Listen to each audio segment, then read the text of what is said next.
Ceci est une histoire qui revient, une histoire inédite, pas encore publiée. Un roman qui se murmure à l'oreille, lu à une seule voix. Chaque semaine, des chapitres de plus, racontés comme un roman feuilleton. Bienvenue dans l'Histoire continue. Je m'appelle Léna Paul-Le Garec et je vous raconte la toute première histoire, celle de la fille aux yeux mentalo.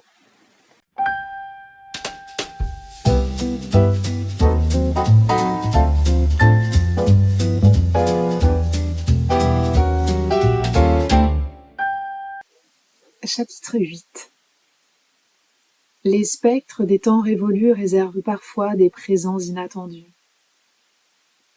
Rien a été notre clé de voûte au début. Aujourd'hui, le ciel s'est agrandi et il n'est plus le seul à nous réunir avec Minty. Certes, il a compté et compte encore. Mais nous devons nous défaire de ces fantômes, si bons soient-ils. Ils doivent s'éroder et rester au cimetière. Il faut laisser les disparus derrière soi. Et nous ne pouvons vivre dans un musée où le temps s'est figé sur l'omniprésence du passé. Alors je demande à Minty de m'aider à redécorer la maison. Petit à petit, nous épurons la bibeloterie et la nostalgie encombrante, toutes ces vieilleries amies des poussières. Elle me fait enlever l'épais molleton qui protégeait la table vernie. Nous repeignons les traces des cadres décrochés. Ajoutons çà et là des couleurs et des dorures. Nous changeons le canapé de place. Il est devenu beaucoup trop mou. Il est désormais face à la baie vitrée, dans l'axe du jardin. Ainsi, j'ai pu installer dans l'angle une lampe sur un guéridon. J'en avais envie depuis si longtemps. Mais Minty me déconseille d'y ajouter un apron. Puis nous vidons les placards aux senteurs de naphtaline, les reliques des saisons valentines. Et enfin, il me faut trouver la force de trier les affaires d'Adrien. L'ultime barrage contre le Pacifique. On jette, on donne, on recycle. Adieu brosse à dents, pyjama et médicaments. Je n'ai plus besoin de cela pour m'assurer de sa présence dans l'espace. Nous conservons ses outils. Minty garde une veste et quelques chemises avec lesquelles elle pourra réinventer de nouvelles tenues. Je préserve son écharpe et ses chaussures de mariée. Au cours de ce rangement, je tombe sur un trousseau. Un trousseau de secours. Toutes les clés des portes en double. Adrien et ses précautions. Je le confie à Minty. Elle aura ainsi plus d'autonomie pour aller et venir. Et je découvre, remisée au fond d'un placard, une trousse, qui n'avait rien à faire là. Une trousse d'écolière, une machine à remonter le temps.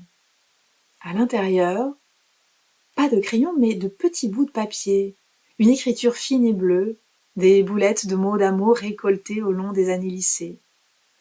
Je les renifle, des mots d'amour poli, tous ces messages d'Adrien que je relirai et relirai, avec une extrême parcimonie, jusqu'à en épuiser le papier.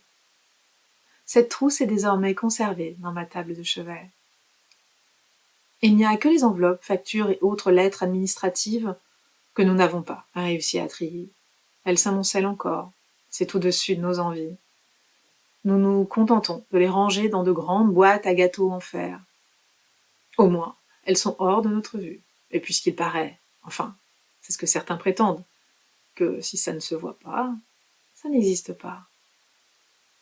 Lorsque le camion de la ressourcerie est parti, emportant avec lui ses années de calendrier des PTT, ses années de tombola, ses bébés chats par dizaines, ses tickets par centaines, un flanc de ma vie, des bouts de nous, je les regardais s'en aller avec la certitude que les souvenirs survivront.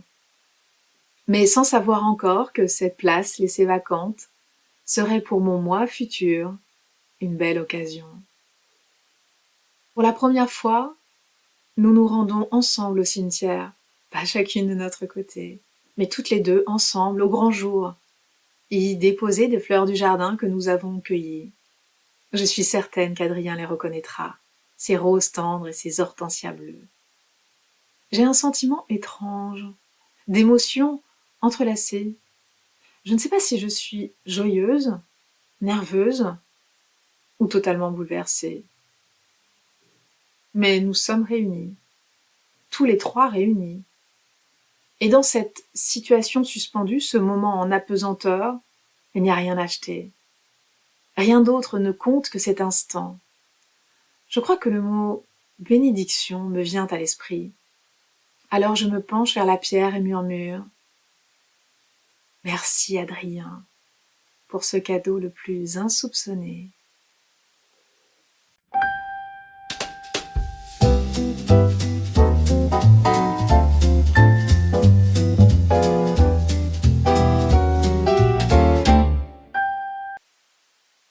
Chapitre 9.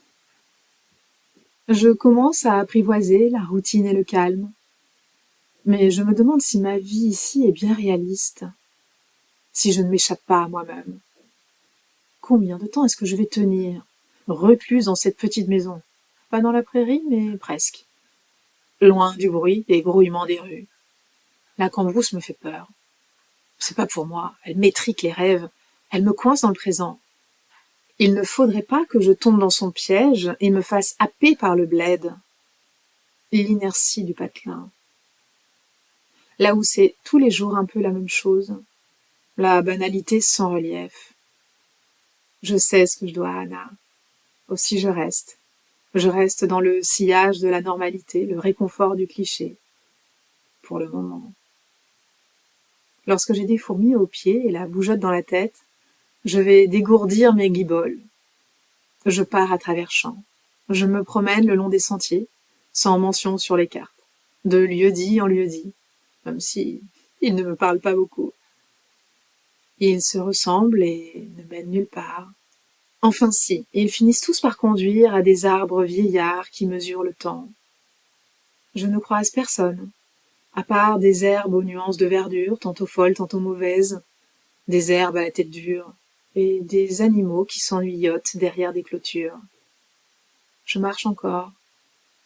Et sur ces chemins endormis aux odeurs de fougères, où les cailloux reposent au fond des flaques, je déclame les phrases de mon carnet. Je siffle mes ballades au ciel, chante aux nuages, et mêle ma voix au vent, mes vocalise. Je rôde mon rôle, j'exerce mon articulation, affûte mes syllabes. Répète, répète, répète. Talent, technique, ténacité. À défaut de cette sainte trinité, j'entretiens le geste. Parfois, je coupe à travers champs. Je marche les pieds nus, attendant la rosée du soir. Dans ce paysage, à l'horizon sans fond, un pan de mon esprit s'affranchit de ses tourments. Mais des veines avalées, dissoutes, et retrouve espoir. Et quand je veux occuper mes doigts, je couds. Avec les vêtements d'Adrien, je confectionne des tenues fantasques. Je transforme, répare et rafistole. Ce n'est pas parce qu'on n'a pas de tissu de soie irisé, ni de mousseline délicate, que l'on ne peut pas créer boléros et jupons, bustiers et pantalons, adjoindre strass et sequins, fronces et galons. Ce n'est pas parce qu'on n'a pas une thune qu'on ne peut pas se broder un peu de superflu, qu'on ne peut pas parsemer un peu de luxe sur les frontons des jours gris, sur le théâtre de sa vie. Au quotidien, tout n'est pas portable. Bon, rien ne l'est en fait.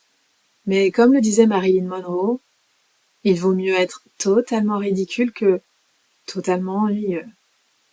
Et comme elle aurait pu l'ajouter, faut-il une occasion pour se parer? Les prétextes se provoquent. Aussi, ce soir, je propose à Anna de passer une de ses robes à volants. J'enfile mon ensemble le plus extravagant, je nous maquille, et nous dansons. Nous dansons toutes les deux sur du rock et de la pop. Muse, Oasis, Nirvana, les Beach Boys, tard, tard, tard dans la nuit. Laissez-nous danser. Pour rien. Pour le plaisir d'être au monde.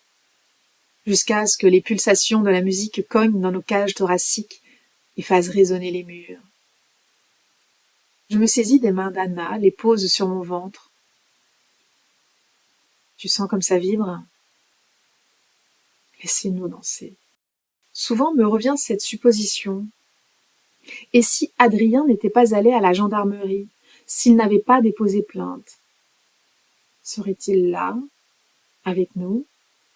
Je ne le dis pas à Anna, qu'elle garde ses illusions de justice et de coïncidence.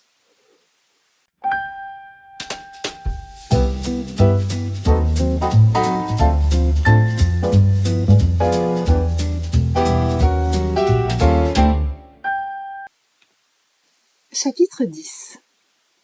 À table, nous ne savons pas toujours quoi nous dire, et je n'essaie pas. Il y a nos regards égarés, il y a le poste de radio, le ronron diffus de ses ondes. On commente les infos, on s'indigne du sordide, de l'actu et des brèves, on peste contre les politiques, on écoute les témoignages, les gens qui se racontent, et puis parfois, rien. J'aime à croire que nos silences ne sont pas vides, que nos blancs sont emplis de la légèreté de l'entente. La météo est le signal. Lorsque j'en viens à parler de l'abondance de la pluie et du mauvais caractère du temps, je sais que mieux vaut s'abstenir. Les mots n'ont pas forcément le premier rôle. Ils peuvent demeurer en arrière-plan, et la sourdine fait office de parole. Parler, c'est aussi ça. Savoir se taire, savoir écouter le silence flottant de l'autre, le rejoindre sur le nuage de sa pensée, ou accepter qu'il s'évade seul. Il y a un sujet qui me turlupine. Enfin, il y en a plusieurs, mais un en particulier me taraude. Je cherche cette fois mes mots, formule mentalement une phrase, la fais et la défais, la tourne et la retourne dans ma bouche avant d'oser. Je me lance. Minty, est-ce que tu aimerais connaître à propos de tes origines, je veux dire, enfin, chercher, enfin, retrouver tes parents, tes parents biologiques? Est-ce que je te demande pourquoi vous n'avez jamais eu d'enfant avec Adrien? Il y a des questions, faut pas les poser, ni aux autres, ni à soi. Oh, je ne voulais pas t'offenser. J'ai pas très envie de parler de ça, Anna. C'est pas très intéressant. Je comprends, Minty, mais tu n'as jamais voulu savoir? Oh, c'est compliqué. Ce que je veux te dire sont les mots de Jacques Brel. On peut oublier, tout peut s'oublier, et le temps perdu à savoir comment. J'appartiens à nulle part. Je suis perdu de généalogie, écrasé par le poids d'aucun arbre. Ce que tu appelles des parents, moi je dis ce sont des géniteurs, rien de plus. Ils ont fait leur choix et je souhaite plus le remettre en question. Ils ont décidé de vivre sans moi et j'ai vécu sans eux. J'ai suffisamment bataillé avec mes manques comme ça. Suffisamment eu le sentiment que j'avais dû faire une énorme bêtise pour être abandonnée. Alors, il est trop tard? Oui, puisque je dis que j'accepte. J'accepte cette décision. Peut-être ont-ils des regrets? J'en ai aussi. Silence se faufile entre les mots. À cet instant, même les soupirs ne trichent pas. Tu penses qu'il y a prescription? Je pense que c'est mon instinct de survie. J'en ai croisé des misères, tu sais. Des misères de toutes les formes et de toutes les couleurs. Et en famille d'accueil et au bar. Alors, je peux comprendre la leur. À quoi bon leur imposer une charge supplémentaire en chamboulant aujourd'hui leur vie? Tu n'as jamais envisagé d'entreprendre des démarches? Et comment m'envoler si je m'enracine? Je me demande comment elle a pu survivre à autant de carences, autant d'inexistence. Tu ne te poses donc aucune question? Moi? Non, je m'en pose plus. Le médecin, oui, parce que il m'est impossible de répondre aux antécédents, au patrimoine génétique. Je ne connaîtrais pas mon espèce, le tronc de mes ancêtres. Mais on parle toujours du corps. Ma santé mentale n'intéresse personne. L'aide sociale trouve un toit. Les cabossures de l'âme, personne ne s'en charge. Et qui sait, je viens peut-être réellement de Marseille, comme on me le disait si souvent au Wild Wild West. En tout cas, tu as hérité de cette langue, de ce sens de l'élocution, tu as l'intelligence du verbe. Parfois si, une question, une seule. Je me demande s'ils ont eu, l'un et l'autre, d'autres enfants, après moi. Peut-être que j'ai des bouts de frères et de sœurs quelque part. Minty a la sagesse des enfants délaissés, la maturité de ceux que l'expérience a privés de jeunesse.